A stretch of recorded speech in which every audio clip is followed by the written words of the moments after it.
Welcome back. A third grader given a flu shot without a mother's consent. How did this medical mix-up happen? What would you do if it was your child? Joining us now is our parenting panel this morning. We got Dr. Jackie, America's marriage coach, Tom Kirsting, psychotherapist and school counselor, and Lily Gil-Valletta, president and co-founder of XL Alliance and creator of CareerMommy.com. Nice to see all of you this morning. See you. What would you guys do if your child came home and said, you know, I was vaccinated today, and the parent says, what? I didn't give you permission for this. Absolutely. Well, we live in a U.S. of A. This is not a communist country. Parents should be given full authority to do what they will with their children. I would be outraged. Okay, so the parent, and you know this as a school counselor, there's some mix-up sometimes. Yeah. Apparently this child had a similar last name, similar name as another student, and I guess they had a mix-up, misidentification. Well, you know, I'd be upset from a parental perspective, but, you know, given the evidence here, you know, what we've seen, it's obviously a mix-up. Some other kid had the same name. You know, I kind of give the nurse a pass on this one, and you know, hopefully it doesn't lead to anything bigger, like any litigiousness or anything like that. What do you think? So I think looking at the positive side of this crazy story, yes, there was a mess-up. There was two Zacharias in the same class, and one was missing, and the consent form got all confused. But the good thing here is that now this particular case is going to just change the way we go about controls inside the school. They already had a process for checking, making sure they had the right paperwork. Now it's going to put a new rigor, a new discipline, which is good for all of us parents, because I would never, ever want that to happen. Yeah, we don't want that to happen again. I mean, that's the bottom line. Right. All right, what about this story? We've been teasing it all morning and talking about it. I've been thinking about it as a parent myself, this idea that there's this new movement to stop calling us mom and dad. Get rid of and start using first names instead. So my son would wake up and say, Clayton? It would just creep me out. What do you guys think about this? Well, in the words of James Brown, if it ain't broke, don't fix it.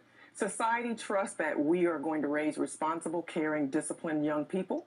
And I think that to put us on the same level is really deteriorating that whole aspect of respect and parental responsibility. We see this in schools, though, as a school counselor. I mean, there were teachers that we just called Bill.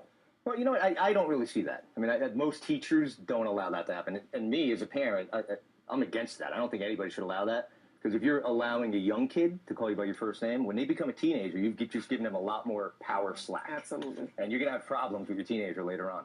Power struggle problems. Does the power struggle really come down to a name? Can that really alter the playing field? I think the problem is not just getting caught up with is it the name, the first name or not, but it's the manners-minded society that we want to be starts at home.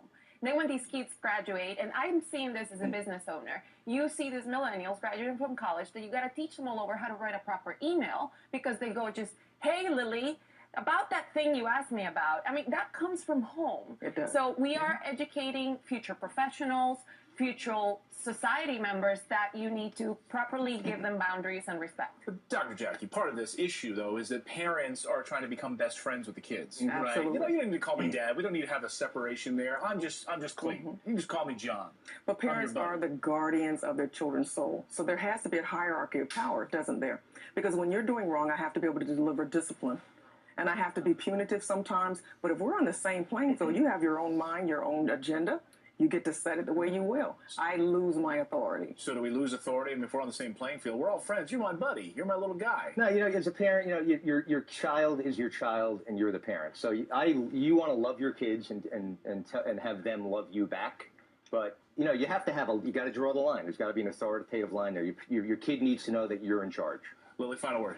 At the end of the day, I think parents have to become firmer and not friendlier as kids get closer to adulthood, because life is just too tough out there, and that's not the rules in society. Well, some of us, as we get older, need to get firmer, too. Oh, yeah. Lily, Tom, and Dr. Jackie, great to see all of you this morning. Thanks so much. Thanks, Lee.